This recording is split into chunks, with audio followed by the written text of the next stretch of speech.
Hi, this is Deena Thomson, author of Fallen Poppies, and this is Chapter 33.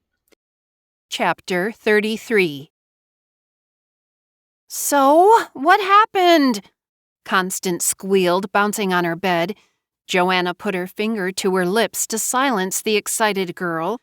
She closed the door to their bedroom as quietly as possible, stopping to look down the hall for her parents. The blonde waves bobbed on Constance's forehead as she suppressed another outburst. She and Pauline had been waiting impatiently for hours for their sister's return. Joanna flung herself down on her bed and buried her face into her pillow, moaning. Aggravated, Constance jumped onto Joanna and turned her over. "I swear, don't you keep me in suspense any longer." She squeezed her nose and pulled away from Joanna's face. "Phew, you smell like a brewery." She waved her hand in front of her nose. "You are lucky Ma and Pa went to bed early." Joanna sat up, feeling woozy. "They don't know I'm late?" Constance shook her head. "They didn't even stay awake for Mara Joy to bring home Alan Michael. I thought I was going to die when Mara Joy showed up and you still weren't home." "Yes, well, we bumped into each other outside." Joanna flung her hair behind her shoulder, feeling sluggish and giddy. She was as charming as ever. Despite their attempts to stifle their amusement, they both erupted into laughter simultaneously. Ugh. The room was spinning. Joanna had to lie back down. "I drank too much wine." "Wine?" Constance cocked an eyebrow questioningly. "Yes, wine. And it was delicious." Her lips twitched with a wide smirk that she could not conceal. "I smoked, too, but it made me feel sick. I don't think I'll be much of a smoker." "That's good. Mara Joy smokes and you don't want to be like her." "True." Pauline, who had been silently falling asleep when Joanna crept into their room, wormed onto the bed with the other two girls. "Joanna, are you and Chad lovers yet?" Constance and Joanna both snorted with laughter onto each other's shoulders, the same way they had since they were little girls. They laughed until their sides hurt. Pauline looked wide-eyed at the two girls with a sagging lip. Constance had spent the evening trying to explain what lovers were and what they did. Pauline didn't think she liked the idea of Joanna becoming lovers with Chad. "No, not yet." Joanna, composing herself, wiped her eyes, a dreamy expression displaying on her face. The look was not lost on Constance. "You better not go and fall in love with him. That is not part of the plan." She stood up, straightening her gown, frowning. "She is our sister's husband, and nothing can change that." "I know." Joanna crossed her arms angrily over her chest. "I just had a good time, that's all. Can't I have fun with him at the same time?" "Have fun all you want, although I find that hard to believe. You have always thought Chad was weak, a walking puppet obeying Mara Joy's every command." "All right, you made your point. I haven't changed my opinion of the guy. I still think he's a whipped puppy." "A little. Besides, one day you will find your own husband, and he'll have a spine in his back." Joanna chortled. "A spine, huh?" "Yes." Constance sat back down near the head of the bed and gazed at her sister. A creeping apprehension was beginning to weigh heavily on her chest, causing her to question everything they were doing. It suddenly felt wrong. A train wreck about to happen. "A wonderful man who won't bow down to you but stand beside you equally, like Pa. If you expect more from Chad, you'll only be cheating yourself." "Point taken, Connie." Joanna reached out and hugged her sister, hoping she could follow her sound advice. The days dragged on for Joanna as she waited for Friday to come. She couldn't concentrate in school and felt scatterbrained and nervous. All she could think of was Chad. Finally, Friday came. With the same lie she had used before, Joanna was able to leave the house without much trouble. Jo Beth was a little suspicious of her daughter. Joanna was not the type of girl to go out much.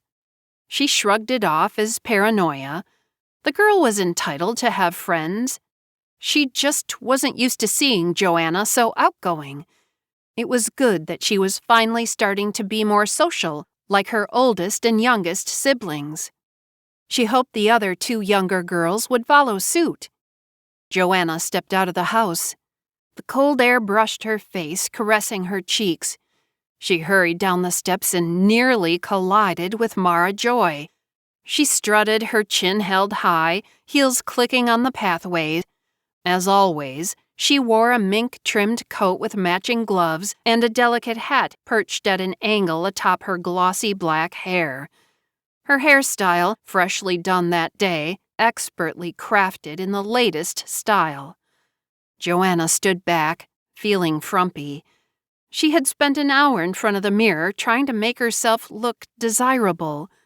Constance had set her hair and brushed it out into an attractive wave, which greatly pleased her until she saw Mara Joy. Once again, she felt plain beside her sister. How could they be so different? Memories began to surface again. Memories of the night she and Constance sat listening in on the adults talking downstairs. The night of the reunion.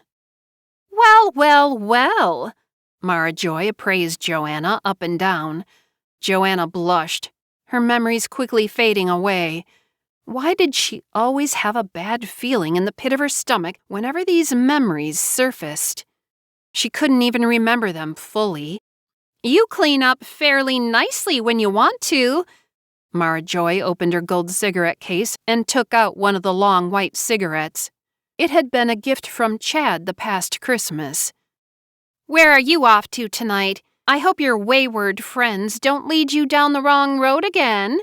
She inhaled and artfully blew smoke from her painted lips. "Don't worry, I wouldn't do anything you would do." Joanna turned to leave. "That won't leave you much fun now, will it?" Joanna could hear her cackling behind her. Her heart started to pound, feeling guilty. "Knock 'em dead, sister." Mara Joy hooted, still laughing behind her. Chad was outside waiting for Joanna when she arrived. A bottle of wine was already chilling on the little wicker coffee table with 2 empty wine glasses. He watched as she got off the bus, her feet hitting the pavement as she descended from the vehicle. Chad held his breath as she began walking towards him. She was lovely. She wore a simple light coat that shaped her lean figure, and she had done something different with her hair. He liked it. In fact, he liked everything about her appearance. Joanna smiled and waved when she spotted him. He grinned back and raised a hand, which held a smoke. He couldn't help himself. He was glad to see her. "Good evening, sir," Joanna chimed. She noticed the wine in the glasses. "Oh, what is this? Are you going to try and get me drunk again?" she teased, lifting up the bottle and examining it. A girl could get herself into trouble that way. "She could she?" Chad came up behind her. She was flirting with him. What was this girl up to? Whatever it was, he couldn't help liking it, even though he knew he shouldn't. "Yes." Joanna could feel Chad's presence behind her. "Why don't you pour us a glass?" she asked without turning around. Chad reached around her and grabbed for the bottle. His hand went over the top of hers, and he left it resting there, still holding the bottle. "You're cold." His voice had become husky. Her head was inches from Chad's face, and he could smell her scented hair. She leaned back, her back almost touching his chest. His hand still held hers. "Maybe you should warm me up." Joanna felt his hand squeeze hers tighter. She turned around, coming face to face with his. His eyes twinkled with uncertainty. "Joanna?" Chad still had his hand on hers, the bottle clutched between the two. I mean, why don't we go inside tonight instead of staying out here? She released the hold on the bottle, her hand burning from Chad's touch. I was thinking the same thing. He coughed, grasping the cool bottle with both hands. Of course you were, Joanna said gracefully. Comfortably seated inside, Joanna sipped her wine slowly, careful not to get intoxicated. The wine tasted good and gave her the courage she needed. He watched her closely, admiring her long, slender face and graceful neck. Her skin had a healthy color to it, as though she had been in the sun. It was golden and had a warmth to it. How is it that you and Mara Joy look so different? He asked, still staring at her. Joanna glanced at him beside her and relaxed on the couch, closing her eyes. Are you saying you don't like the way I look? She smiled, very well aware of his eyes on her. I definitely like your looks. Joanna felt him move closer to her. It's just that you two are so different, both inside and out. It's like you didn't come from the same factory or something. Her eyes fluttered open. Her heart started to race, and she felt panicky. Why was she feeling trepidation? She sat up and gulped down the remainder of her wine. Don't be silly. Many siblings don't resemble each other. My grandparents are all dead, so I don't know what they looked like. But I am sure there is some deceased relative my sister resembles. She reached for the bottle. Chad got to it first and refilled her glass. She gulped back a healthy amount. That's true. She does look a lot like your uncle, Chad said as he refilled his glass. He hadn't thought Joanna would be so sensitive about the subject. You know, I really don't feel like talking about my family right now, Joanna said, turning the conversation around. The mood had changed, and she was beginning to feel uneasy, as if she wanted to run away. Let's talk of more pleasant things, shall we? Like what? He asked, closing in on her. What would you like to talk about, Joanna? He slid his hand onto her knee, gently caressing her leg. Joanna eyed him cautiously. What are you doing, brother-in-law? She asked, eyeing him over her glass. Heat rushed to her face. This was too easy. I don't really know, he said, pulling back. All I know is I haven't been able to get you out of my mind since you were here last. He stood up and walked around the spacious living room, wineglass in hand. I am very attracted to you, and this is dangerous. He looked at her still face. You are lovely. Chad turned away and looked at a picture of him and Mara Joy on their wedding day. I made the biggest mistake of my life that day, he said, more to himself than to her. Remember how you told me off? He chuckled and took a drink from his glass. The sad part is, you were right, partly. I was a slave to her beauty. It really was that simple. But it was more. The pregnancy? Chad turned around, surprised. Yes, the pregnancy. The child who never was. The beginning of my nightmare. He drained his glass and poured another drink. You never think of the repercussions of adolescent lust. All I thought was that I was sleeping with the most popular girl in town. She was mine when everyone else wanted her. She was like a trophy, but I was a fool. How is that? Joanna asked quietly, not enjoying what she heard. Her hands held her wineglass tightly, anchoring her in place. Mara Joy is no one's trophy. You are her trophy, her toy, her puppet to do her bidding. Chad's face had turned a deep red. His glass was empty again. He reached for the bottle, but it was drained dry. Joanna stood up and reached out her hand to him. I feel so trapped with her, and I don't know how I can escape. Chad's voice was choked, full of emotion. his face becoming a purplish red. I can't even stand to look at her. Joanna remained quiet, standing before Chad's turned back. She had no idea how tortured Chad's life had become. Feeling pity for him, she embraced his defeated frame. He easily fell into her arms and began to sob. He was larger than her, so she had to grip him firmly with her slim arms.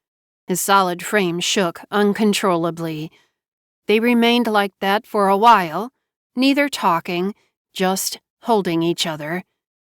Finally, Chad pulled gently away from Joanna's embrace. I'm so sorry, he said, embarrassed, wiping his eyes. His brown hair had fallen playfully onto his forehead. Joanna affectionately smoothed the hair back out of the way.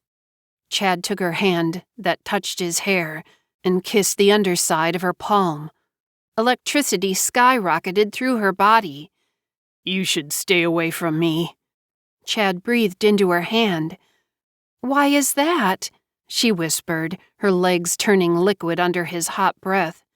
I'm your sister's husband, he said as he raised his lips to her wrist. And I have been known to be unfaithful to her. What are you suggesting? Hot lava flooded her veins. I have no love for my wife, but I feel a great need to be near you.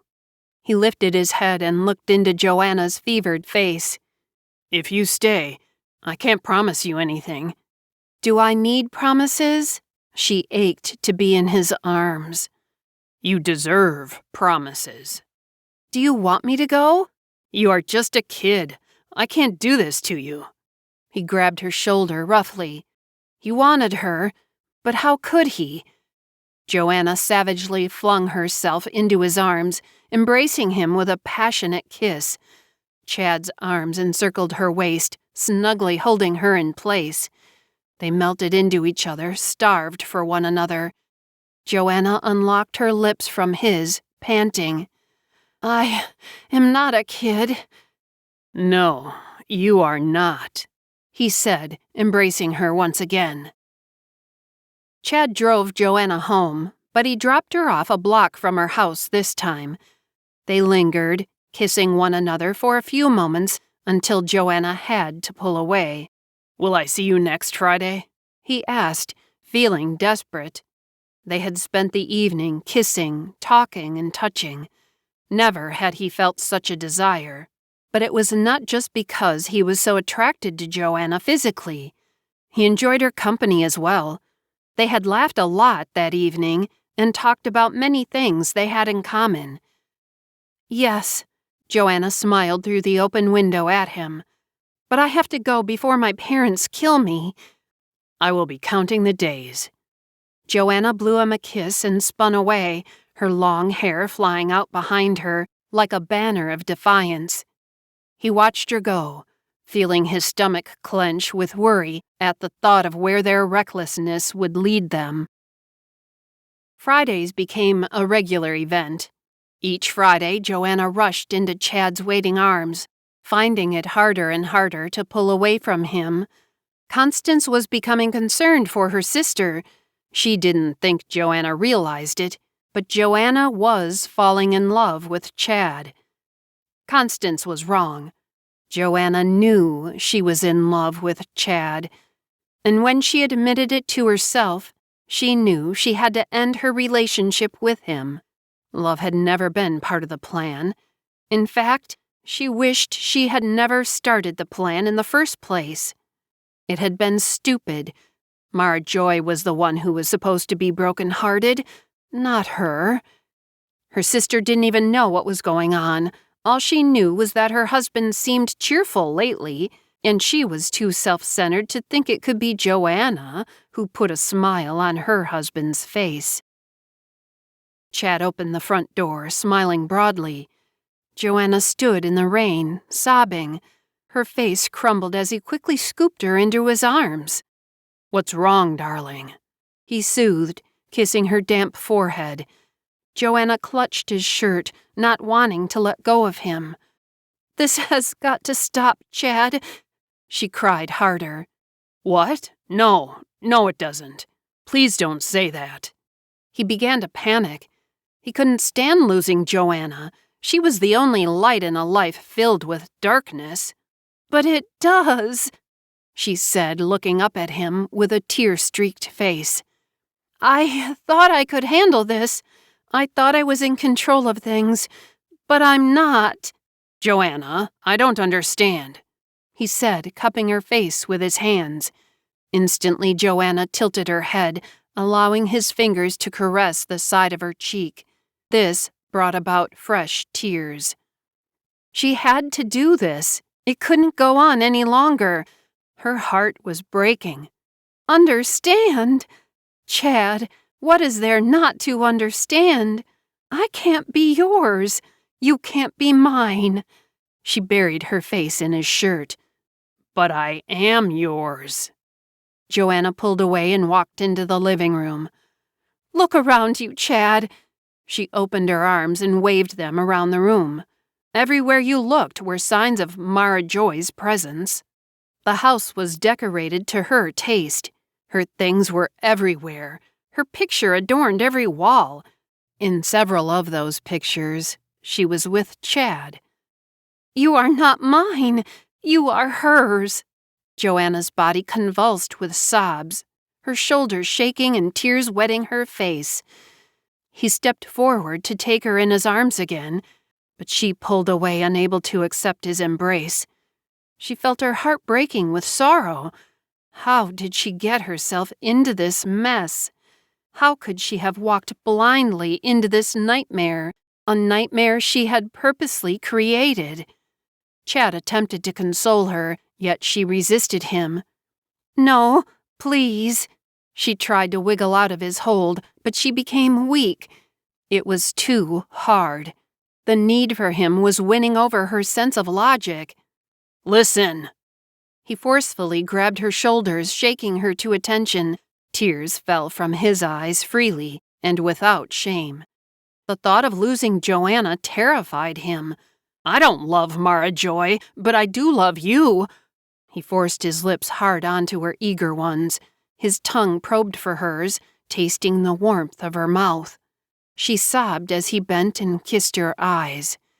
Don't cry, my little one. Don't cry. I will always be here for you, always. His hands scaled the side of her body until they reached her erect breasts. Within moments, he held them naked in his hands, caressing each as though it were a rare gem. Joanna arched her back, her body responding to Chad all on its own. She couldn't go back now. It was too late. Make love to me, Chad. She grabbed his head to her, their bodies rising back and forth with each touch. Make love to me, please. Give me one night to remember you by, to dream about when I am alone. Let me have you now, if I can't have you forever. Chad lifted her up and carried her to the fireplace. He gently laid her down and artfully removed her clothing. You are so beautiful, he sighed, gazing down at Joanna. She lay naked in the firelight, her hair fanned out behind her, long and graceful, sweet and innocent. Chad bent down into her waiting arms, and they melted together. They were like two pieces of the same puzzle, finally connected, finally back together. I can never have enough of you, Chad said through clenched teeth as he held her in his arms, wanting desperately to be one with her. Even though they were physically joined, he felt it was not enough. He pushed himself deeper and deeper inside of her. Joanna let out a cry of glory as she pushed Chad's buttocks harder with her legs. I love you. Damn it, I love you, he announced as he climaxed. Joanna withered as bolt after bolt of her own satisfaction released. I love you too, she panted, unable to contain her emotions. Don't go away, Joanna. Please don't leave me. He propped himself up on his elbows, taking in her silhouette, the curves of her body comforting and inviting beneath him. His voice was soft but determined as he said, "I can't be without you. I don't want to." There were tears in his eyes as he spoke every truthful word. She extended her arm, fingertips barely grazing the warm curves of his toned chest. Wrapping her hand around the back of his neck, she tugged him closer and breathed in deeply, inhaling his scent that was now so familiar. "Nothing will ever keep me away from you," she whispered before their lips met. He collapsed into her embrace, his trembling arms wrapping around her neck. She felt the heat of his breath on her neck as he held on to her desperately. Their heavy breathing filled the room, only interrupted by the loud ticking of the clock on the mantelpiece, which seemed to speed up with every passing second, counting down the time left to them.